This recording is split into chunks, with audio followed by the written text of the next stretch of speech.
The former businessman, attorney, and radio personality Blake Farenthold has been in office in Congress now for nearly 2 months, and tonight he paid a return visit to Corpus Christi to host a town hall event.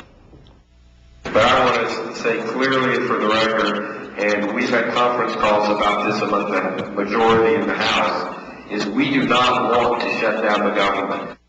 The state of the nation's budget was just one of the topics touched upon tonight at this forum at Kiii High School.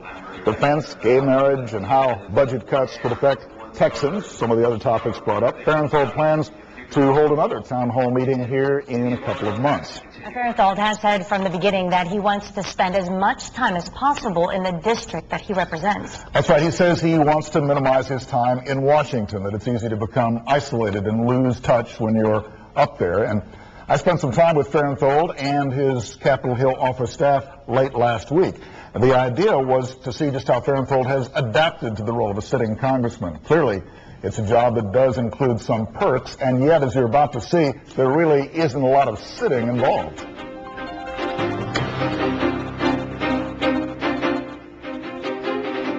And I figure we could talk to the Brownsville guys on our way. And what Blake Farenthold says he learned right off the bat is that if you're going to do this job in a conscientious way, it can be quite a workout. On this day, the House was considering hundreds of amendments to a bill that would fund the government for the rest of this year. Without this continuing resolution, as it's called, the federal government would be forced to shut down.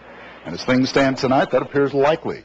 Farenthold is part of a new conservative majority in the House, people who are determined to stop what they see as runaway spending. A lot of things we don't do right around here. But each vote requires a 20 to 30-minute trek from his office here in the Rayburn House Office Building over to the Capitol. He makes the trip using an elaborate system of underground passageways. There's even a free train that covers part of the distance.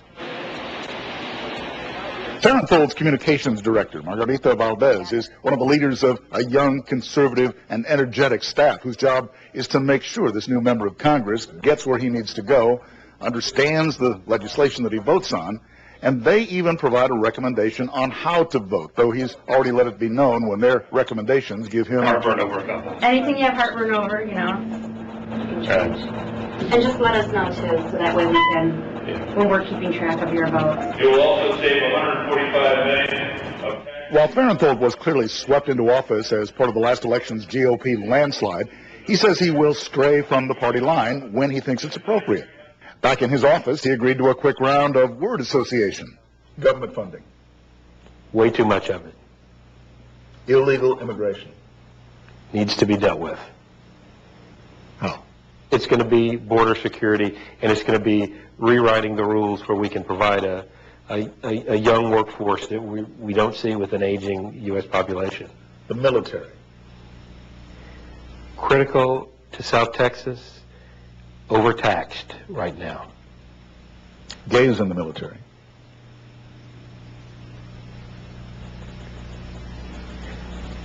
You know, I would have voted to maintain don't ask, don't tell. Afghanistan. Dangerous for us if we walk out too soon. Barack Obama. One-termer. John Boehner. Has his work cut out for him. Good guy? I like him. One last one. Solomon Ortiz, Sr. You know, he started off a good conservative blue dog Democrat, and he just, I think he spent too much time in Washington and on trips and lost touch with the way we feel in South Texas. There's no question about it. For someone just getting into life here in the nation's capital, it's an incredibly exhilarating experience. People telling you where you have to be at any given time, literally every minute accounted for, committee meetings, receptions, people clamoring for a chance to convince you of the need to vote a certain way. And all of it, remembering why people sent you here in the first place. I think everybody's tired of the fact that the federal government is spending our grandkids' money, and we've got 9% unemployment nationwide, and you know, both of those situations are unacceptable. All right, now the 27th Congressional District represents all or part of 6 counties from here down to the Rio Grande Valley. But a mandatory redrawing of the district is coming later this year, and the speculation is that it will shift farther to the north. At this point, it's unclear how it will impact Farenthold's election chances or re-election chances. But one thing does appear pretty certain. For the next 2 years, this sitting congressman, who flies back to the district on most weekends and says he intends to continue doing that, simply won't have much time to sit. That is true. I'm sure